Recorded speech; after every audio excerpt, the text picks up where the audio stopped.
Here I have TCL 306, and today I'm going to show you how to enable battery percentage on this device.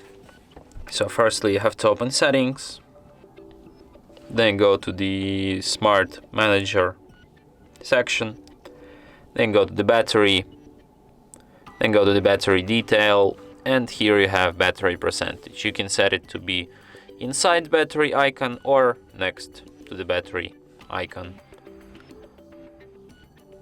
So yeah, and that's it. Thanks for watching. If you find this tutorial useful, don't forget to hit that like button and subscribe to our channel.